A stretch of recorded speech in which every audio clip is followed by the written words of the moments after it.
our. We're just going to jump in if you're okay with us recording the conversation. Yeah, of course. Yeah, for sure. Cool.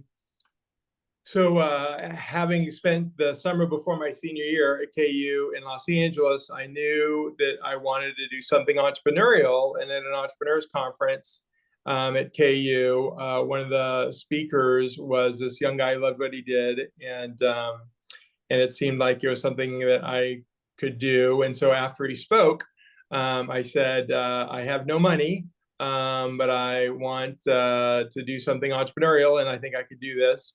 Is that a problem? And he said, no. And I said, I'd like to do it in Los Angeles, where I spent last summer. Is that a problem? And he said, no. So literally 7 days after graduating from KU, I moved to Los Angeles, and I was the sixth guy living in a 2-bedroom apartment in Westwood, and someone was already sleeping in the closet. So I slept on the couch on the patio outside. But, it was Los Angeles, and for a kid from a farm, in Kansas, that was still pretty awesome. And got there on a Saturday, and a Jewish friend recommended Bel Air Presbyterian Church. So I went there on Sunday, and I started my financial planning career with Northwestern Mutual on Monday. And I've pretty much been doing the same thing every week for 32 years. And about 10 years into the business, I'd had some success and gotten this lifetime growth program for entrepreneurs called Strategic Coach. And Dan Sullivan talked about the importance of taking all your intellectual property, the stuff you have in your head, and turning it into intellectual capital. Something that you can share with others and that lasts longer than you, and potentially something that you can monetize. And he said, a book was a great way to do that. I'd never thought about writing a book, but I thought, why not? And I'd always been into goal setting. And so I had been sharing my goal setting process with a lot of clients, and they really liked it. And, it turned out to be something that a lot of people asked for. And I thought, gosh, it'd be easier just to take all of it and put it into a book. And so that's Your Life by Design. And the first edition came out in 2008. And so now it's in the 4th edition of that. And we're ready to update a 5th edition of that. And then once you get done writing your first book, you realize it's pretty easy to write books. And so the second book, Family First, came about because I was in a counseling session, and the guy said, what's most important to you? And I said, well, my faith and my family, being a great husband, a great father. And then he asked me to describe, what I did all day. And I didn't mention, anything about being a husband or father. It was all work, work, work. And he said, do you realize that you say this is important to you, but all you're talking about is this? And I said, oh my gosh, I've become my dad, which is not what I wanted to do. And so over the course of 2 years of counseling, literally with the editor of the book, Jocelyn, in the counseling sessions with us, we created Family First, How to Be a Hero at Home. And so that was a really fun exercise. And then the next book, the only one that has anything to do with financial planning, is the Smart Money book. And that book has a couple interesting things about it. One is a friend of mine who'd written a ton of books said that less than 10% of books over 100 pages ever get read. And so you might notice that Smart Money is exactly 100 pages, so that people can pretty much just read it on a flight. And the other thing about that is it's kind of 3 books in one. So there's 3 sections to the Smart Money book. And the goal there was to create a book that would have some appeal to almost anybody. So the first section is the financial planning part. The second section is really just a summary of the Your Life by Design book. And then the third section is more about, legacy and how do we pass on our values to our kids and grandkids. And so that's probably the book that I give out the most, just because, again, it's kind of something for everybody. And one of the unique features to that book is that each section ends with a scorecard. And I think there's a big opportunity to leverage the scorecards in this book because, not everybody has time to read the book, but most everybody has a time to answer 8 questions. And so as part of any social media, campaign, it could be, hey, how money smart are you? How success smart are you? How legacy smart are you? Just give them a link to the scorecard. And it seems that a lot of people like to score themselves. And so I think there could be a neat way to leverage that we really haven't leveraged it much in the past. And then the IM book really came about because me and two buddies every morning started today by sharing our favorite Bible verse, and then we turn it into an IM statement. How do we want to apply, God's word to how we want to, be better that day? And so we were doing it for a couple of years. We thought, this is something that other people might like. And so we just kind of turned it into a book. So IM is really just something that I share, casually. And the reason that book is priced at the minimum we can on Amazon is we just want to get it out to as many people as possible. And then the most recent book, Celebration of Life, came about pretty much as I say in the first couple pages of the book, but basically a dear friend of mine's brother was one of the, big fire captains here in Los Angeles, super healthy, saving babies every day from burning houses. But 5 years ago, he got diagnosed with ALS. And, that's pretty much a death sentence. And so he had 5 years to plan for his funeral. And I kind of watched the steady decline, through his brother, who is my buddy. And when he passed, I just said, hey, I feel like I've kind of lived through this with you for your brother. I'd love to go there to support you. And he said, of course. And again, when you have 5 years to plan for your funeral, it's pretty amazing. And so from the bagpiper playing the moment you walked in, to the worship music, to the Bible verses, the two folks that gave the eulogy were asked 2 years before he died, would you speak at my funeral?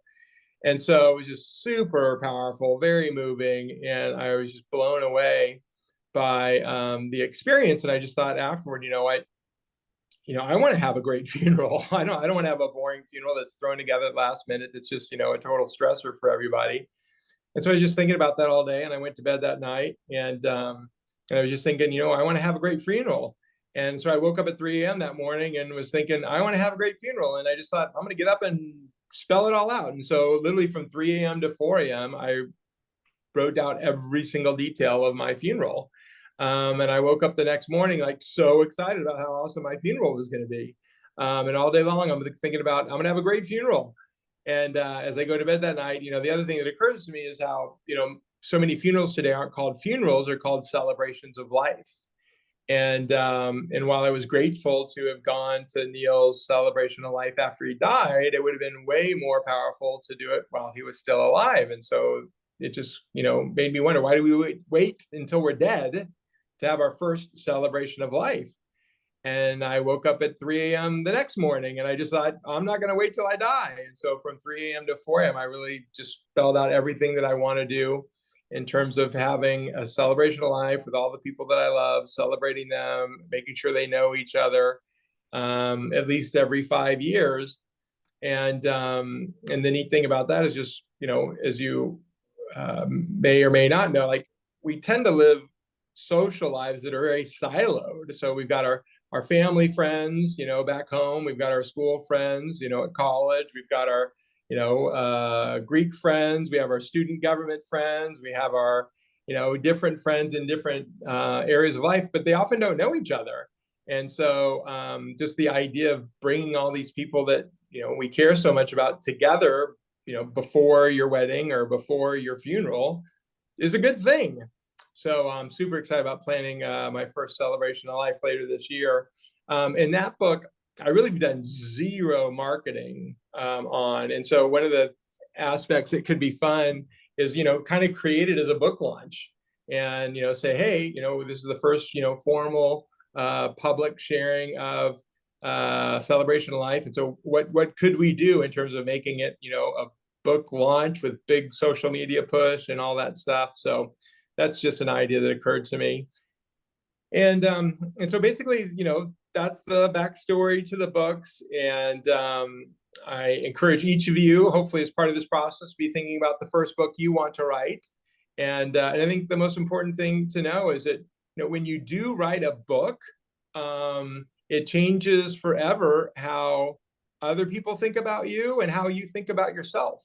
The crazy thing is, as soon as you have a book with your name on the cover and your picture on the back, it gives you crazy credibility in the marketplace, whether you deserve it or not. The reality is most people aren't ever going to read any of the books that they buy, but you're the expert. And so it's a really powerful tool. And so I'm excited to read all of your books one day. So hopefully that's a little bit of background.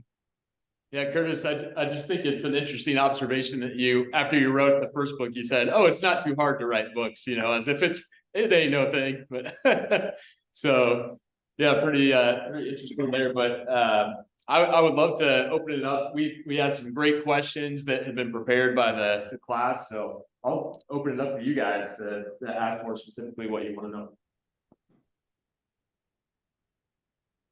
I can start. What book have you found to be the most successful? It could be like in terms of like impact or sales, and then like why do you think it's been the most successful, like marketing or just what the subject was? Yeah, that's a great question. And one of the things to know is all of my sales are through Amazon. Effectively, I mean, if I give a speech, they'll buy a couple hundred copies and that sort of thing. But it's really all through Amazon, and you don't get very good visibility into how many books are sold, or maybe you can get visibility, but I just don't know how. So I really have little idea how much of any of the books are sold. All I know is I get a royalty check every month. And so, if anyone had an interest in exploring that, how can you leverage Amazon data?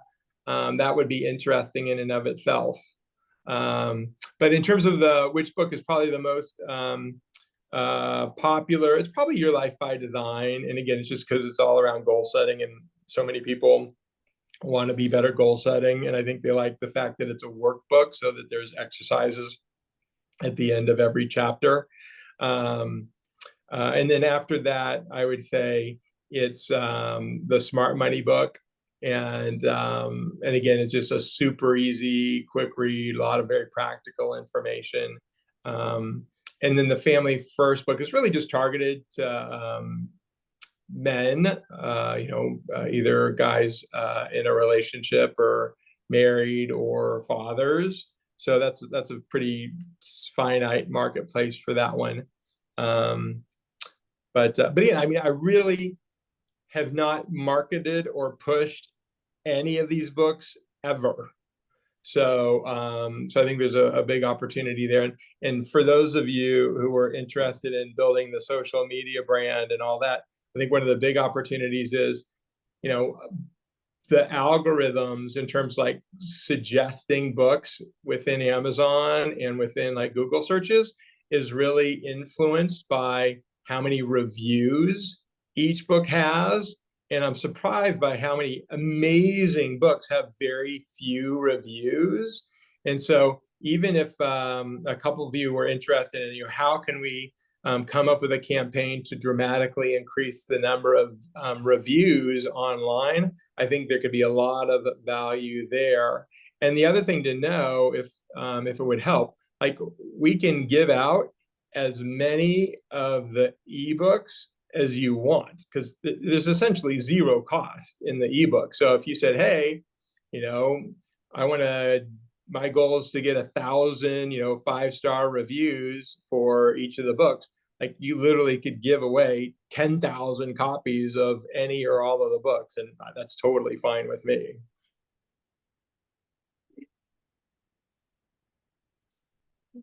Have you considered marketing the book like physically, like in church, or any of your books for that matter, in like churches or like funeral homes, even bookstores? No, I mean, I haven't. Again, like the books are just something I did for fun. It has nothing to do with my, day-to-day business. It's a great add-on. As I mentioned, it's a credibility builder, but I mean, I never ever planned on making any money. And I think generally, unless you're on Oprah's book club of the month, you're not going to make any money with book publishing. But at the same time, I'm totally open to anything. Who's your intended target audience with these books, like with all five books as a whole? I know the one book is more targeted towards men and stuff, but like talking about churches and stuff, a lot of older people go to churches. So do you want us to focus on like the younger generation, like kids who are coming out of college and entering the real world, or is it mostly just like millennials? Yeah, that's a great idea, or a great point.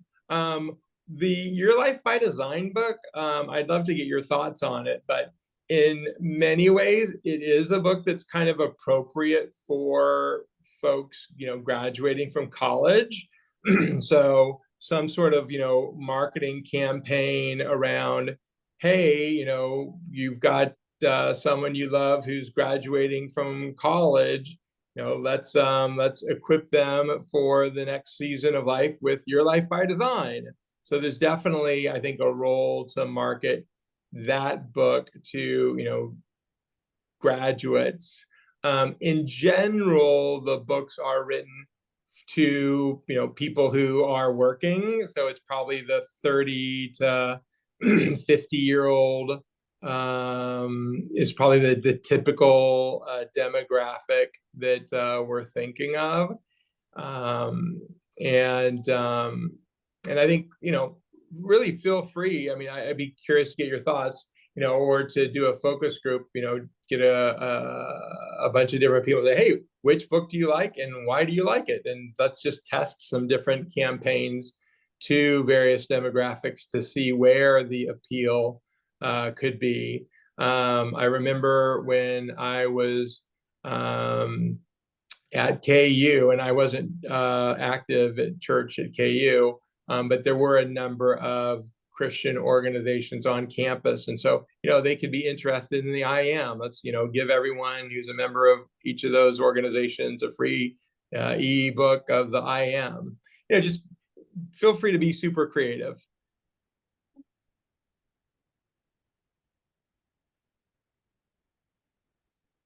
For the overall campaign, what would be some of your objectives or goals you would like to achieve? So a couple things. One is, I think, just getting a lot more reviews on Amazon would be a great outcome. I think it'd be really fun to come up with a cool launch of Celebration of Life, given that this is a semester class ending, right before Christmas and after Thanksgiving. I think that's when people tend to think about their mortality and being around family. So we could do a really cool kind of like Christmas, end of the year book launch, relaunch of Celebration of Life. The other thing about Your Life by Design is a lot of people at the beginning of the year start thinking about, New Year's resolutions and all that stuff. So I think there'd be a really easy play for marketing that book. Hey, it's going to be a new year. You're going to be thinking about your resolutions. Here's a book that can help you come up with not only your New Year's resolution, but a plan to live your most amazing life. So those are some of the things that I thought could be really, really helpful outcomes. The other element is the websites that I have are like super basic, and they could definitely be updated. And what I'd really, really love is with the new websites, have links that work, especially as it relates to, if you look at the existing websites, they have links to do the scorecards, and they have links to, put in your email. And I don't even know where that information goes now. So just to be able to use the websites as ways to build databases for mailing lists and to make sure that we're getting the scorecard results, I think that'd be a really awesome outcome. And then the last thing is, I haven't updated the covers of Your Life by Design, Family First, or Smart Money since they came out. So I don't know if we should think about updating the covers at all. The Smart Money cover is obviously, a white family. So I don't know if we should, try a different kind of cover that is more generic. And again, what's great about Amazon is it's super easy to, have another version of the book with a different cover. And so if there were more modern cover art or tweaks that you would suggest, I think that'd be really valuable also.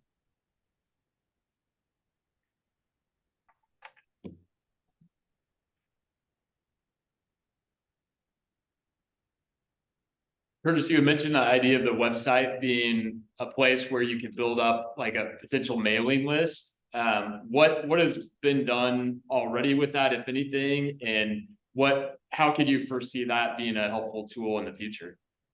Yeah, so right now, you can download like the first chapter or first section of the books by putting in your email address. And so the problem is the person that did that for me isn't in the business anymore, and the links got broken. And so literally anybody that does that today, they put their email in, they get the first, section of the Your Life by Design book, but I have no idea who gave their information. I have no way to follow up with them. So I think it'd be really good if a couple of you were interested in the website side of it, is really just, do a deep dive into, what does the existing website do? How can we make it better?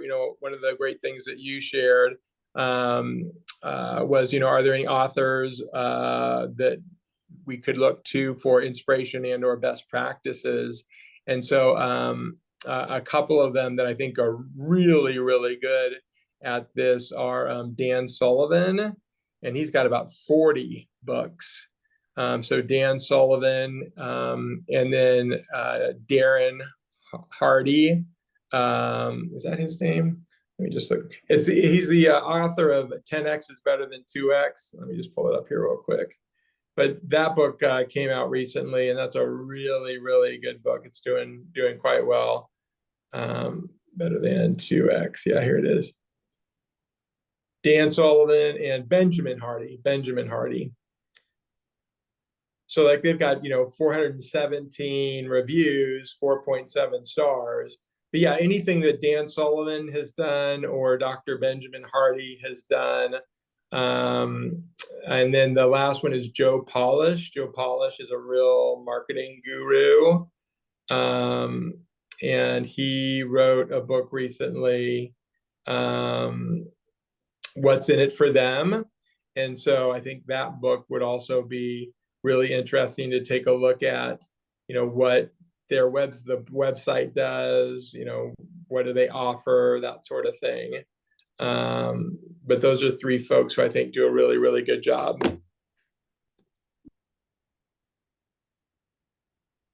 Are you interested in building more of a social media presence? I looked up your profiles a little bit, but I was just curious if you want to also focus on that, or if you want to stick to more of the website design. No, I think so. Yeah, I think social media is definitely the top of the funnel. So yeah, I'd be totally up to increase the social media. But to the extent that the social media could then feed to the website so that we could collect email addresses and ideally encourage people to complete the scorecards, that'd be really, really good.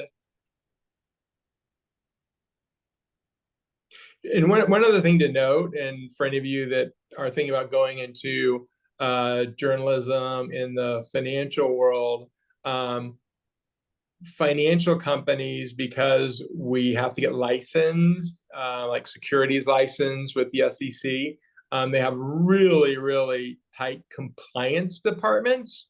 And so the compliance angle is something to keep in mind. And that's why, except for Smart Money, none of my books say anything about financial planning so that I can avoid dealing with the compliance department. So just know that that's something that if we do want to do anything that's specifically financial, communication, basically in every email that I write from my Northwest Mutual email is considered advertising. So, so we'd want to, if any of you have any ideas along that line, just, loop me in early so we could see if there's any compliance issues as it relates to promoting the book beyond just what's in the book, like say, hey, do you know how much you need to save for retirement? That would need to go through compliance versus, hey, you can learn about retirement by reading the Smart Money book. That wouldn't have to go through compliance because the book itself has already been approved.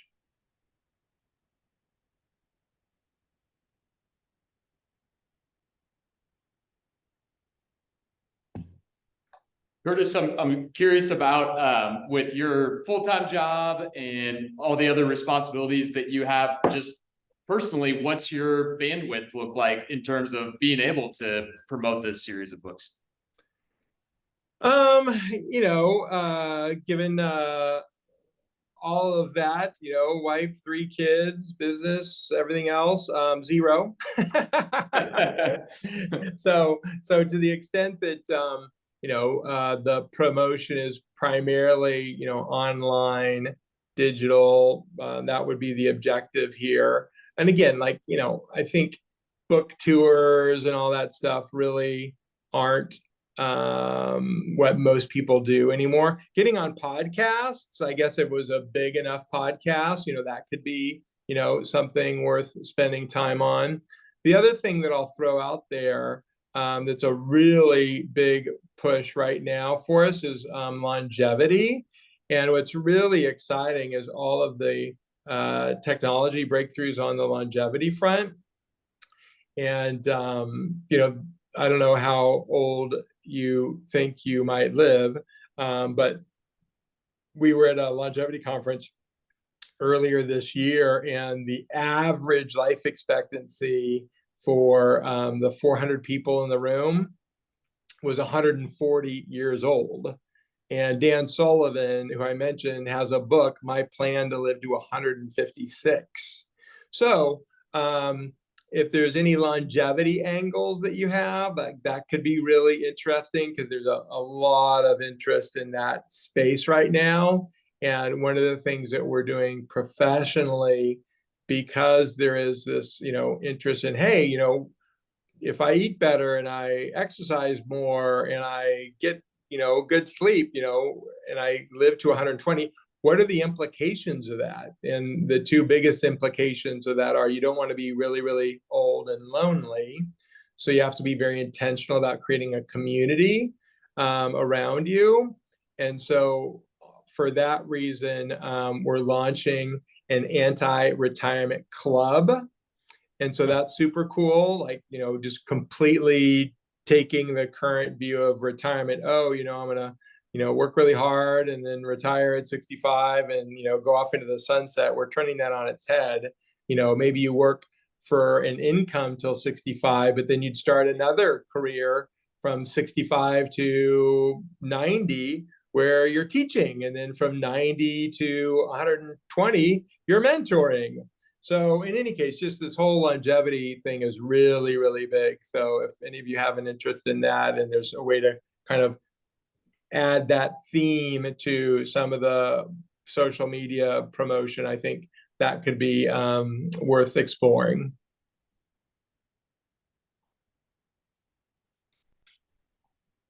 So as far as branding goes, do you have like a branding guide or a logo of some sort? Okay, what are you interested in? Is that something that you want?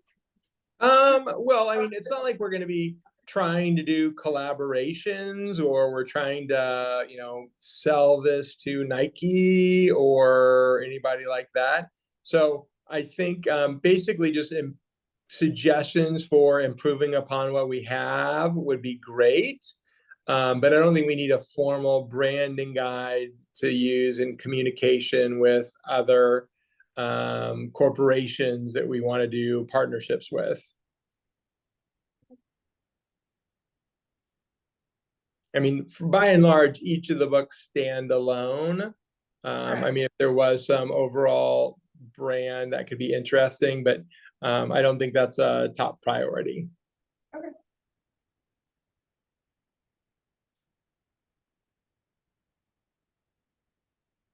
Curtis, there were several of the questions that the students shared were just wondering more about your faith and how that plays into how it shapes your personal values, but also the role that it played in writing these books and how it should be considered in terms of thinking about potential audience for each of these books. Yeah. So for me, obviously I'm a Christian, and that's definitely the most important thing in my life. At the same time, I know not everybody's a Christian, and we're called to model Jesus and love everybody exactly where they are. So it's not an overriding theme. I would say it's more of a subtext. I am is the only one that's overtly Christian. There's certainly Christian themes in the other books, but not as overtly. So it doesn't. My goal is not to turn anyone off by the faith, but if anything, perhaps make them curious. Why is it so important to this guy? So that's the way I would think of it. At the same time, it is, I think these books would be well received by Christian audiences. And so any marketing campaigns that were targeting Christians probably would get a little bit of extra traction. I've certainly given talks to churches and that sort of thing. But at the same time, I've also given speeches to 10,000 people in stadiums where every single faith was represented. So does that kind of help? Yeah, that's very helpful.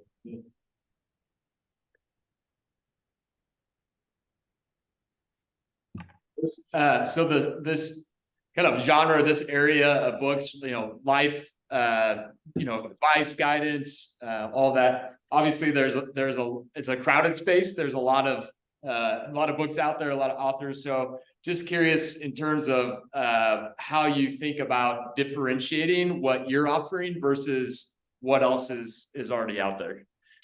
Yeah, I think that's a great point. By and large, I'm not trying to compete or even break into the larger marketplace.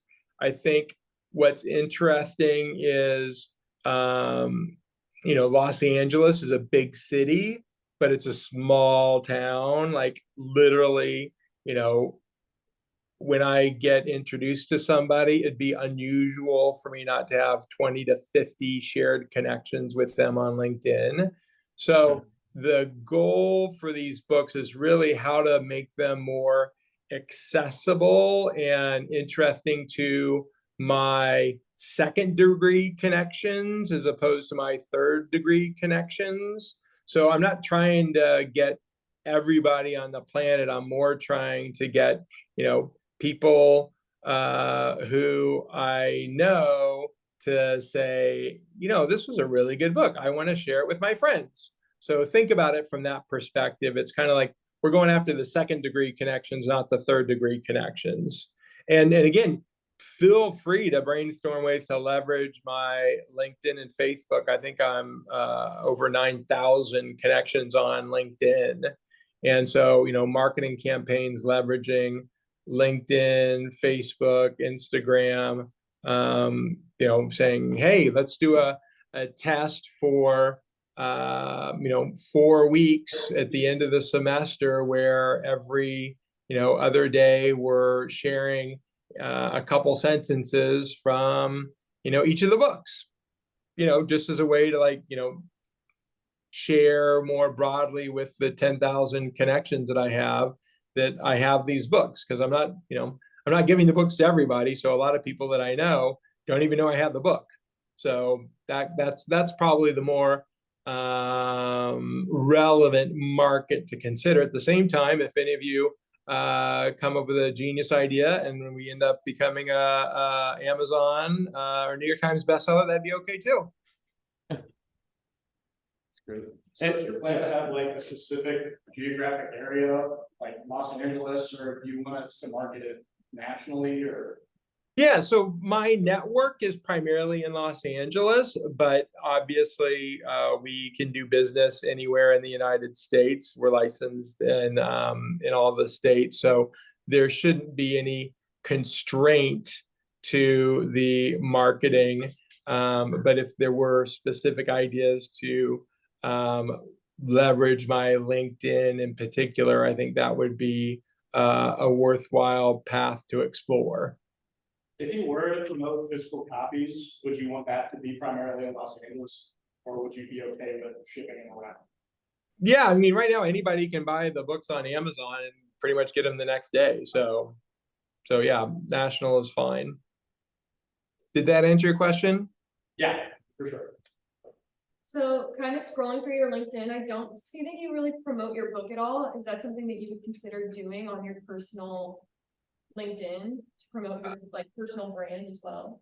Yeah, I think it says that I'm an author, and I think it references the books. And then the Family First book is obviously, the background on the LinkedIn. But yeah, if there's more ways to promote the books through LinkedIn, I'm all ears. Yeah, I think I was just considering like posting like actual posts about your book and saying like, hey, or, this time of year is big on celebrations of life, mortality, and promote it like that. Yeah, we do basically one push a year for Your Life by Design in April before graduation season, but that's the only thing that we do. And I rarely post on LinkedIn or Facebook or Instagram. So that's a blank canvas for your ingeniousness. One other thing to note is I think it's only the first 3 books that have websites. So I Am and Celebration Life don't even have websites yet. So that's another blank slate. And have you considered putting them all into one website? So it's more of like you are the author of all of these books, not all of these books just happen to be written by the same person. Yeah, so on the 3 websites that I have, each website references the other books, so they kind of feed into each other. So I'm open to anything, but yeah, I do think it would make sense for whatever we do to make sure that each website, if there are 5 different websites, that they do still reference the other books. Would you consider making it one big website for all of the books? I'm open for anything. Yeah, whatever you think is best.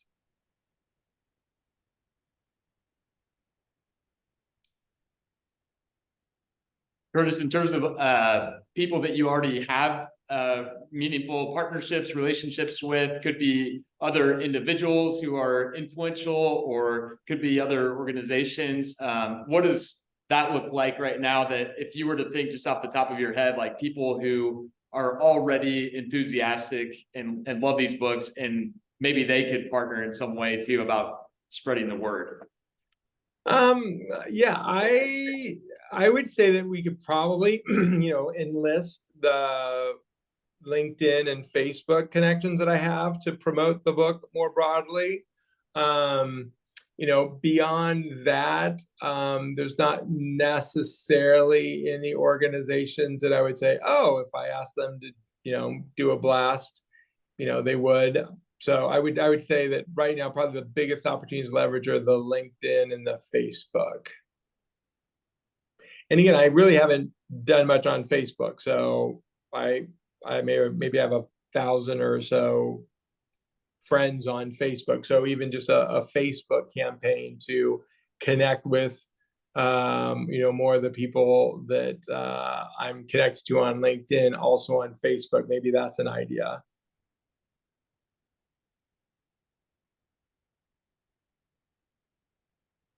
And I've never done anything on TikTok essentially the only thing I've ever done any posting on is LinkedIn and Facebook. So if there are other social media channels worth exploring, totally good for that.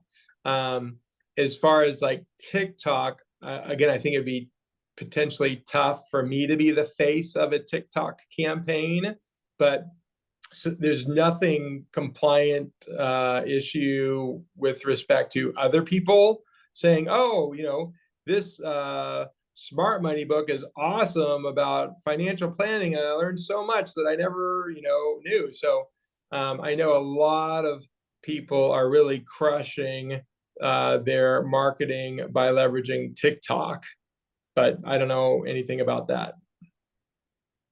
Seems like that could be a potential channel used during the push that's done each year around graduation for Your Life by Design too. Yeah, for sure.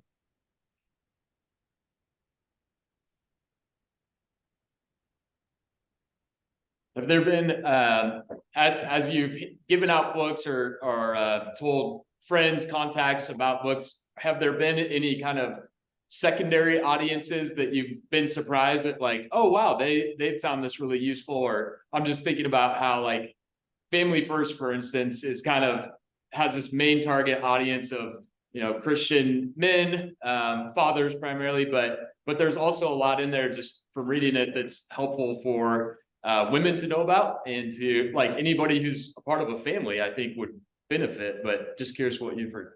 Yeah, Family First, certainly women have read and I think gotten a lot out of Family First. It's kind of funny, but one of the things that a lot of guys say is they literally just get Family First to leave it on their bedstand, and they don't say anything about it to their wives, and they get so much credit just for having a book on their bedstand that says Family First, How to Be a Hero at Home, that they don't even need to read it, because there's so much value just in having, oh, my husband wants to be a better husband and father. I love that. So there could be a really fun, like, Valentine's Day campaign. That could be a TikTok right there, just showing the husband putting the book there. Yeah, for sure. So, like, that could be really interesting. Here's a buddy of mine. I'll send this to you. There was an article written on Inc., and the title is "How This 50-Year-Old CEO Went Viral on TikTok and Won Mortgage Customers." So I know Anthony Lee, who is the guy behind this one, and so I'll just mail this link to you so you can share that with the crew, because again, it's just an example of how these social media channels are so powerful. Curtis, you mentioned that you have another forthcoming book that you've been working on. Just curious about how that, like, timing on where that's at, if that would factor into anything that this group should know about. Yeah, I think there are several more books out there. Probably the one that I'm most interested in doing right now would be the 5th edition of Your Life by Design. And I would probably incorporate a lot of the longevity stuff into that. So, that could be another idea, a relaunch of Your Life by Design, the 5th edition. It could have a new cover if you think there should be a new cover. It could have, a new website, whatever.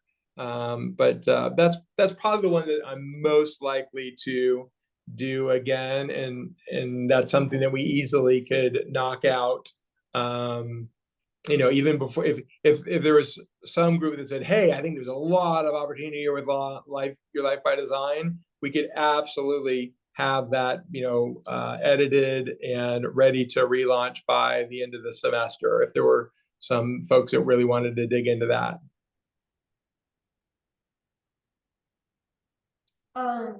So have you ever had like some critiques on your books, and are there ways that we could turn those into opportunities?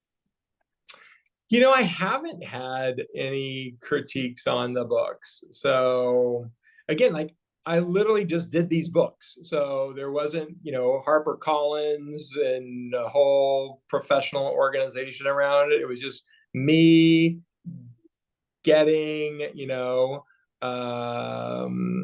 scrappy. So no, critiques are welcome.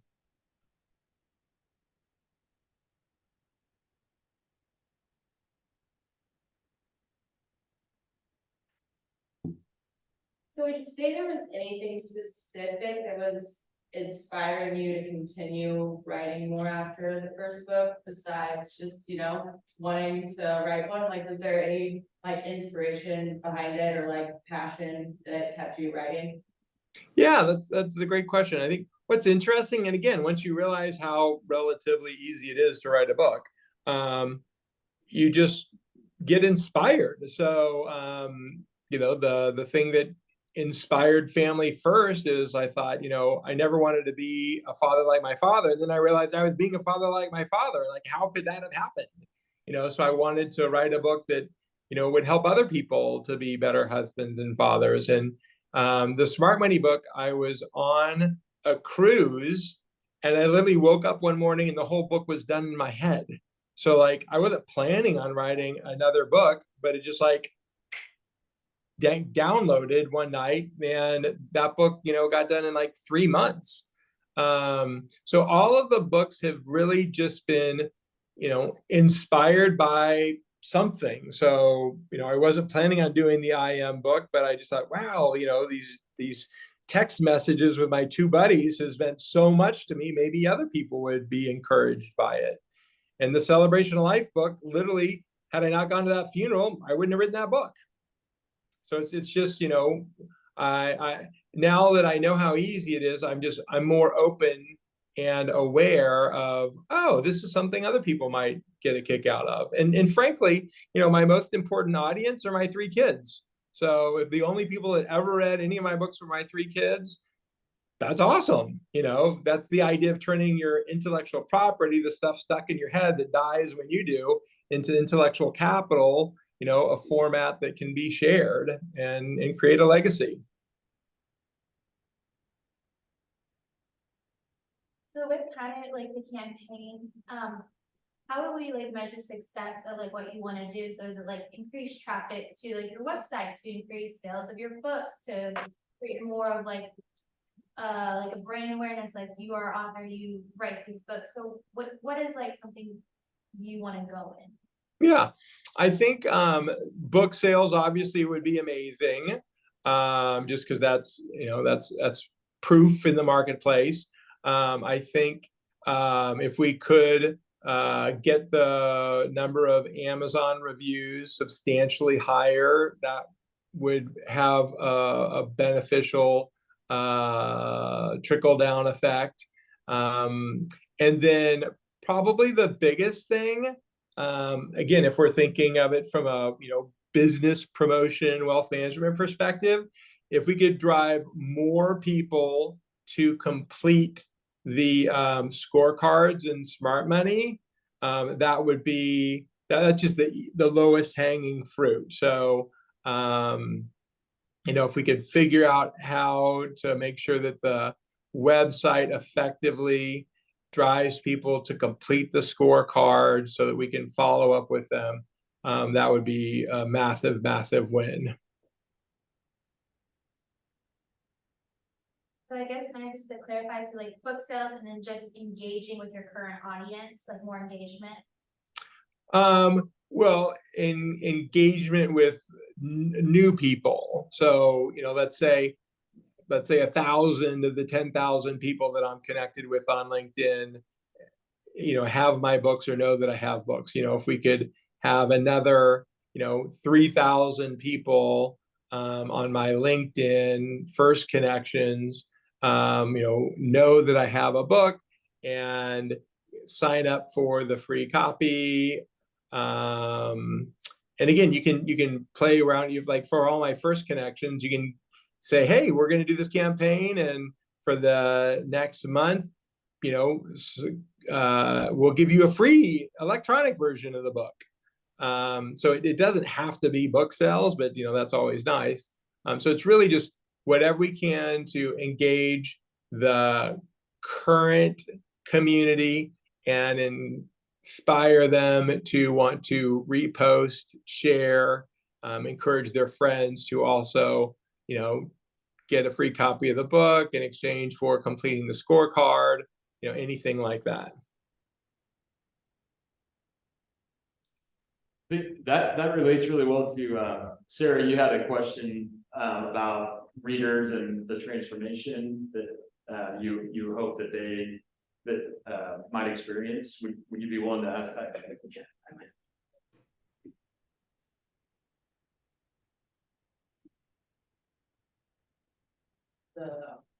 Are there specific changes or transformations you hope readers will undergo after engaging with your books? Yeah, I love that.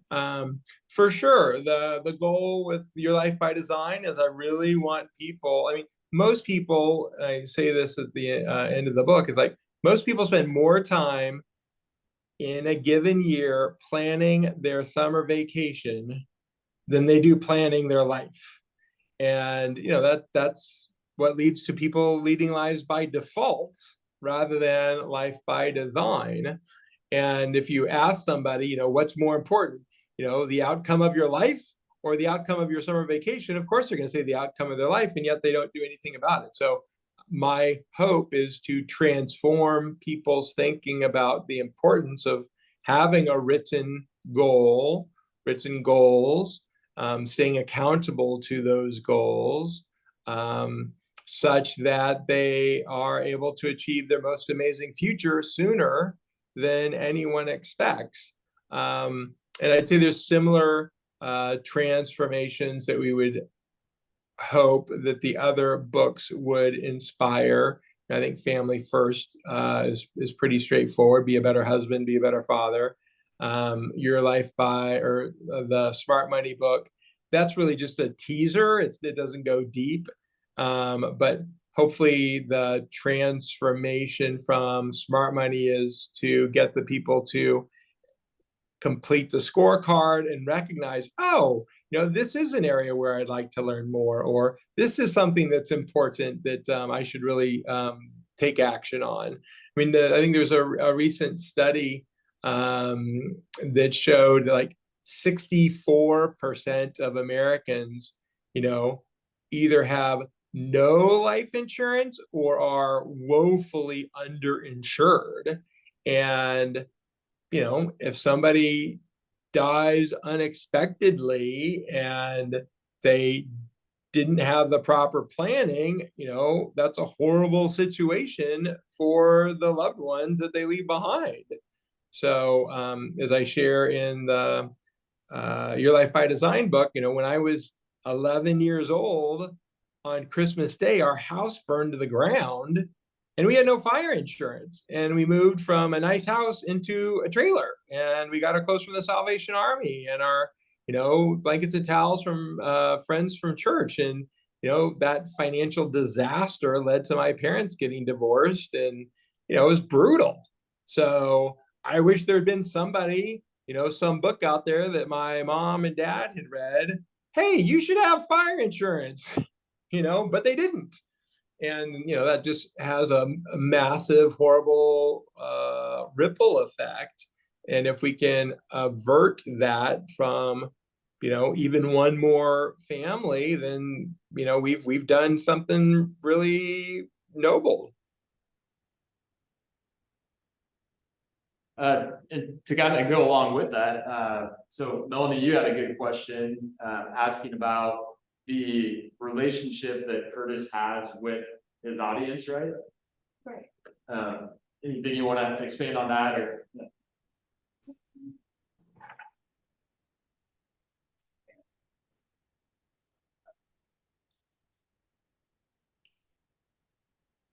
I mean, I think, Curtis, it would be interesting to know, when people read your book, if you don't necessarily have if you don't know them personally, like, do you ever receive emails or notes from folks who've read your books, and do they share like their sort of their testimony, their personal experience, and how it helped them?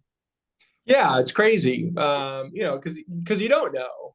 And when you meet somebody who has read the book, or you get an email, it just kind of blows you away, because you don't know how it's going to impact people. But you know, I had lunch last week with a guy who's super successful. You know, basically everybody in Los Angeles knows him. And on the outside, you'd think, you know, he's got everything you could possibly dream of. And on the inside, he's just completely lost. And so we're going through Your Life by Design again. And so it's definitely kind of an anchor to rebuild his you know, sense of direction. He said, Curtis, I am a boat without a rudder. You know, and here's somebody who's already sold his company to one of the largest private equity companies in the world, married, kids, like everybody loves him, and he feels like he is a boat without a rudder. So yeah, it's amazing.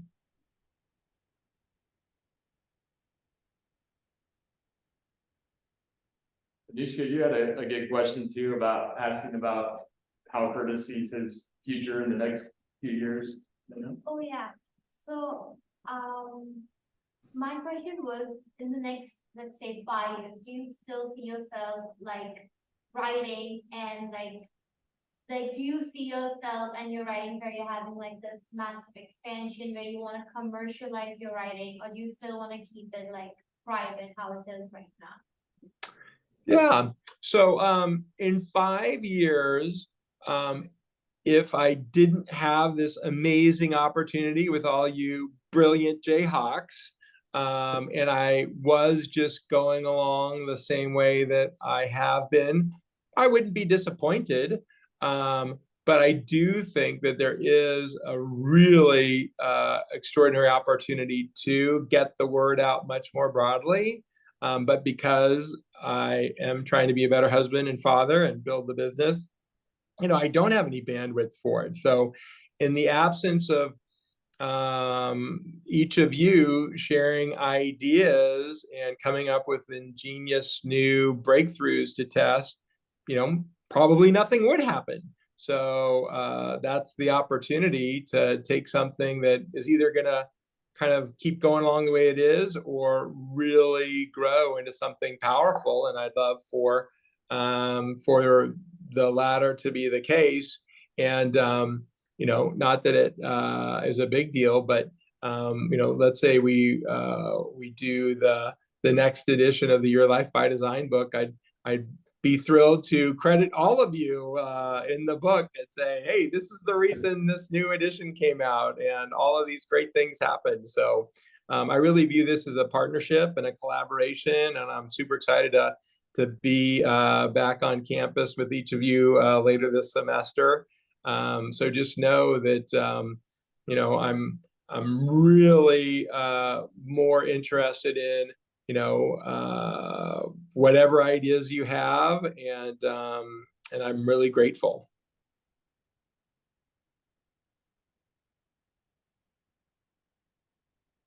Okay, I have a question. So throughout the marketing, do you kind of have a tone that you want to stick with? Like, is it more serious and like informative, or like, is it supposed to be a little bit more like uplifting? I don't know, just trying to see like through kind of socials and websites, kind of like how the tone of the writing could be. Great question. Yeah, well, and that brings up a good point.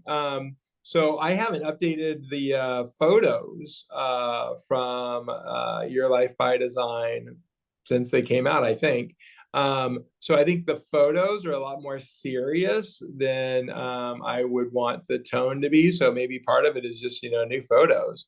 but yeah, I would like the tone to be more positive, upbeat, optimistic, encouraging, focused on the life is, half full, not half empty kind of thing. So less serious, more engaging, encouraging.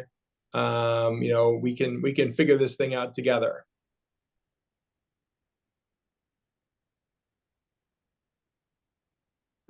Yeah, that's really helpful. One of the things that they'll be thinking about in their groups is about creating audience personas. So like who, what's imagining that primary and secondary audience, and like if these were actual people, what would they look like? What are their demographics and psychographics, and what are some of the other, what does their day-to-day life look like? And so I think thinking more about that, the answer to that question is going to be really helpful for, knowing how to speak to those groups of people. Yeah, for sure. Well, again, feel free to shoot me emails with questions at any time for anything that comes up. I mean, I really want to make sure that I'm not the reason that things aren't moving forward quickly. So I promise I'll return all emails. So Alex, feel free to share my email if you haven't already. And I would just use the personal email. So here, let me just give it to you right now. It's just Curtis_Estes@hotmail.com. So I get all of those directly. So Curtis_Estes@hotmail.com. So just feel free to shoot me emails at any time with questions about that stuff. I got one more quick one. I don't know if you answered this already, but do you have like a specific book you want to promote over the others, or you kind of just want to promote the entire collection? Well, if any of you have a particular passion around any book, feel free. I think they all need a big push on social media. They all need, some sort of strategy around driving the social media interactions to the websites so that we can collect their email addresses and build up a mailing list. Beyond that, I think that Your Life by Design, there's a lot of opportunity there, and the one that can most directly lead to growing my business is the Smart Money book. So to the extent that we could, or one group could say, hey, my goal is to get 1,000 people to complete the Smart Money scorecard, like that'd be a massive win. So the Smart Money scorecard is the first of the 3 scorecards in the Smart Money book. But again, right now, if somebody completes that scorecard online, I don't even know that they completed it. So we need to figure out like how to, I don't know how easy it is to do a new website, if that's something that, people can just do themselves or whatever. So, if you say, hey, we need to come up with a new website, let me know how much that would cost, or if you know of any resources or whatever, and we can figure that out. I think all of these are WordPress websites, and there's somebody on my team who can give you the passwords and all that stuff to access them if you just want to use what's currently in place. And Curtis, like currently, any of the content that's on those sites, would that be like, are there fair game? Okay, and are there people right now that update that content ever, or is it's like, no. Do you ever log in? And yeah, okay. No, nothing. Yeah, they are not being leveraged, monitored, or activated in any way. Gotcha. All right. Well, this has been super helpful. Thank you so much, Curtis, for all the information you've provided. We're, I think, all super excited about working with you on this, and thrilled about where this could go this semester. So cool. Thanks. Well, thank you, Alex. Thank you, everybody. I can't wait to meet you all in person. Feel free to shoot me emails along the way, and this is going to be really, really fun. And one way or the other, we'll definitely get you all included if it's in the next edition of Your Life by Design or whatever. We'll make sure you're all individually named and recognized for your help in improving the book. So thank you very, very much. All right. We look forward to continuing the collaboration. So Awesome. All right. Take care, everybody. Yeah. Thank Bye. you. Yeah. See you soon. Bye. Bye-bye.